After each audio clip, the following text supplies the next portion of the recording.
Part 1 की starting में हम एक लड़के को देखते हैं जो सड़कों पर भाग रहा होता है और फ़ोन पर कहता है कि स्कूल में सब पागल हैं, टीचर से स्टूडेंट सब एक जैसे हैं, मैं किसी को नहीं छोड़ूंगा। स्कूल में जो भी घिनौनी हरकतें हो रही हैं मैं सबको सब कुछ बता दूंगा। जब वो जा रहा होता है उससे एक कार टकरा जाती है और वो वहीं मर जाता है। फिर हम जोशिन हाई स्कूल को देखते हैं जहाँ अमीर घर के बच्चे पढ़ते हैं। इसके बाद असेंबली रूम में 2024 के सेमेस्टर की ओपनिंग सेरेमनी हो रही होती है। वहाँ की प्रिंसिपल वहाँ सभी से एक नए स्कॉलरशिप स्टूडेंट को इंट्रोड्यूस करवाती हैं जो कड़ी परीक्षा पार करके आया होता है, जिसका नाम कांगा होता है। कांगा खुद को सभी से इंट्रोड्यूस कर रहा होता है, तभी वहाँ लियान की एंट्री होती है और कांगा का माइक क्लोज कर दिया जाता है। जब लियान बैठ जाता है तो उसका माइक फिर से ऑन कर दिया जाता है। टीचर सभी से कहती हैं कि अपनी क्लासेस में लौट जाएं। कांगा पहले ही उठकर जाने लगता है। वहाँ एक लड़का उसे रोकता है, फिर लियान वहाँ से पहले जाता है, फिर बाकी स्टूडेंट्स अपनी क्लासेस में जाते हैं। कांगा वहाँ एक लड़के से पूछता है मुझे किस क्लास में जाना है। वो लड़का कहता है कि तुम बहुत खुश लग रहे हो, बहुत जल्द तुम्हें भी तुम्हारी जगह पता चल जाएगी। हैरा वहाँ कांगा से कहती है तुम्हारा नंबर मिलेगा, नए नए हो तो काफ़ी सवाल भी होंगे, कुछ पूछना हो तो पूछ लेना। कांगा एक क्लासरूम में आता है, तभी वहाँ एक टीचर आकर कहती हैं कि तुम इस क्लास में अलाउड नहीं हो, तुम्हारी क्लास हॉल के एंड में है, ये स्पेशल क्लास है।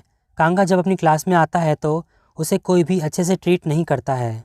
फिर हम इन 3 लोगों को देखते हैं जो कि बहुत अच्छे दोस्त होते हैं और बहुत रिच फैमिली से बिलोंग करते हैं, लियान, हैरा और वूजिन।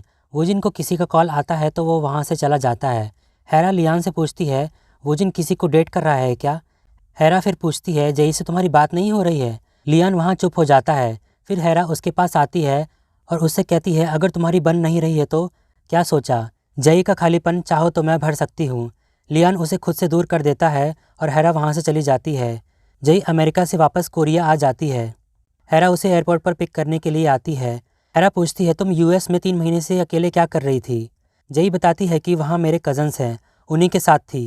हैरा जई से पूछती है लियान और तुम्हारे बीच कुछ हुआ है क्या, तुम दोनों में जितनी भी लड़ाई हो जाए मगर अलग होने का नाम ही नहीं लेते, फिर लड़ते क्यों हो। जई कहती है कुछ है जो मुझे तुम सबसे कहना है। दोपहर को रेस ट्रैक पर मिलते हैं। फिर हम देखते हैं कि जही अपनी फैमिली के साथ लंच करने के लिए फैमिली फ्रेंड्स के साथ आई होती है।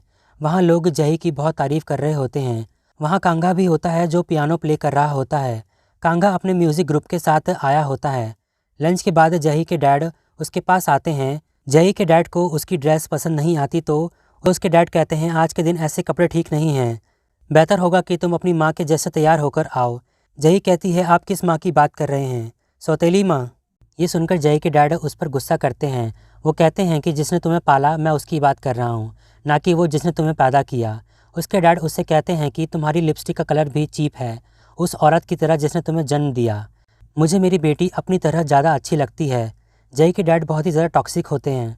फिर वो वहाँ से चले जाते हैं। जही अपनी ड्रेस को फाड़कर वहीं फेंक देती है। कांगा वहीं जही को देखता है। वो जही के पास आकर उससे कहता है कि मैं यहाँ परफॉर्म करने आया हूँ, सोचा थोड़ा ब्रेक ले लेता हूँ, इसलिए यहाँ आ गया। जही कांगा से उसकी शर्ट मांगती है। मुझे अभी कहीं जल्दी पहुँचना है और इन कपड़ों में जाना ठीक नहीं होगा।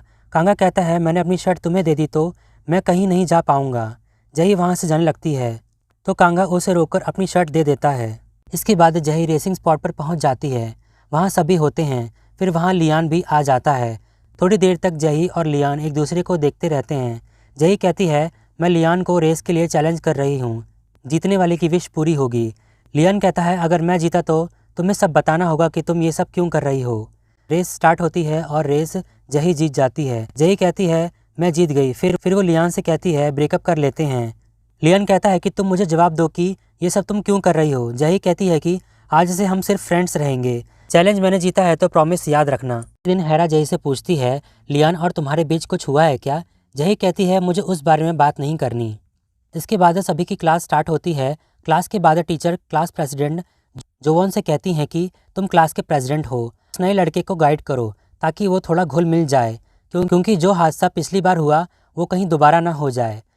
इसके बाद सभी लोग लियान से कह रहे होते हैं कि जही से सॉरी बोलो, फिर पता चलेगा कि वो किस लिए नाराज़ है। तभी वहाँ कांगा आता है और वो वहाँ सिटिंग एरिया में बैठने के लिए जा रहा होता है। तभी कुछ स्टूडेंट्स उसे वहाँ से ले जाते हैं। सभी स्कॉलरशिप स्टूडेंट्स कांगा से कहते हैं कि लगता है तुम्हें अपनी सच्चाई और सपने में फ़र्क नहीं पता। छानमिन कांगा से कहता है कि तू स्पेशल क्लासेस और म्यूज़िक रूम में घूम रहा है, जहाँ मन करे वहाँ बैठ जा रहा है। कांगा कहता है तो इसमें गलत क्या है। छामिन कहता है जोशन के अपने कायदे कानून हैं और वो ये है कि किसी को भी नाराज़ मत करो। कांगा पूछता है कि किसको नाराज़ ना करूँ। छामिन कहता है जही, हैरा, वूजिन और लियान जैसे हाई क्लासेस के बच्चों को। कांगा कहता है ऐसा क्यों। वहाँ एक लड़की कहती है कि वो सारे बच्चे हमसे अलग हैं, हम स्कॉलरशिप के थ्रू यहाँ आए हैं, हमें टाई भी हमारे स्टेटस को देखकर दी गई है, हमें नेवी कलर की टाई मिलती है और उन्हें रेड। लियान के पर नाना ने ये स्कूल शुरू किया था, इसलिए वो सबसे अलग है। शुक्र करो कि हमें यहाँ पढ़ने का मौका मिल रहा है। तो तुम्हें नहीं लगता उन्हें इज़्ज़त मिलना उनका हक है। छामिन उसे समझाता है मगर कांगा कहता है कि इज़्ज़त वगैरह तो ठीक है, मगर उनके आसपास ना जाना ये कुछ ज़्यादा नहीं हो गया। छामिन कहता है तुम्हें पता है तुम्हें स्कॉलरशिप कैसे मिली, क्योंकि एक लड़के की जगह खाली थी। उस लड़के ने मेरी बात नहीं मानी और मनमानी करने लगा, फिर लियान ने उसे मार दिया। कांगा कहता है कि एडवाइस अच्छी है, थैंक यू। ये बोलकर वो वहाँ से चला जाता है। कांगा सीधा लियान के पास जाता है और ख़ुद को इंट्रोड्यूस करता है, मगर वो उसे इग्नोर करके वहाँ से चला जाता है। हैरा कांगा से कहती है हम तुम्हारे लिए वेलकम पार्टी प्लान कर रहे हैं, कल मिलते हैं, तुम्हारे लिए कार भेज दूंगी जो तुम्हें पिक कर लेगी। अगले दिन लियान जय को सॉरी बोलने के लिए तैयारी कर रहा होता है। फिर कांगा पार्टी में पहुंचता है। उसे देखकर सभी लोग बोल रहे होते हैं कि ये तो सच में आ गया। हैरा कांगा को ड्रिंक करने के लिए कहती है। कांगा कहता है कि मैं ड्रिंक नहीं करता। सभी लोग उसे पीने के लिए फोर्स करने लगते हैं। फिर कांगा एक ड्रिंक पी लेता है। तभी वो वहाँ जय को देखता है। जय उसे देखकर वहाँ से चली जाती है। ड्रिंक करने के बाद कांगा बहुत नशे में आ जाता है। इसके बाद वो सभी लोग ट्रुथ और डेयर खेलने लगते हैं। इधर हम देखते हैं कि जय को एक अननोन नंबर से धमकी भरा नोट मिलता है, जिसमें लिखा होता है अगर ये वीडियो तुम्हारे डैड को भेज दिया जाए तो क्या होगा। फिर लियान जय से सॉरी बोलता है। जय लियान से कहती है तुमसे कोई गलती नहीं हुई है, बस मुझे भूल जाओ। मैं नहीं बताऊंगी मैं ऐसा क्यों कर रही हूँ, मरते दम तक नहीं। लियान उससे पूछता है कि क्या हुआ है। इधर फिर गेम में कांगा की बारी आती है। वहाँ कांगा को पहले ट्रुथ दिया जाता है और उससे पूछा जाता है कि यहाँ कोई ऐसी लड़की है जिसके साथ तुम फिजिकल होना चाहते हो। कांगा लेकिन डेयर चुनता है। उसे डेयर दिया जाता है कि तुम्हें 3 मिनट तक किसी लड़की को फ्रेंच किस करना होगा। कांगा उठता है और वो सभी को देखने लगता है। फिर वो वहाँ से चला जाता है। सभी लोग उसका पीछा करते हैं।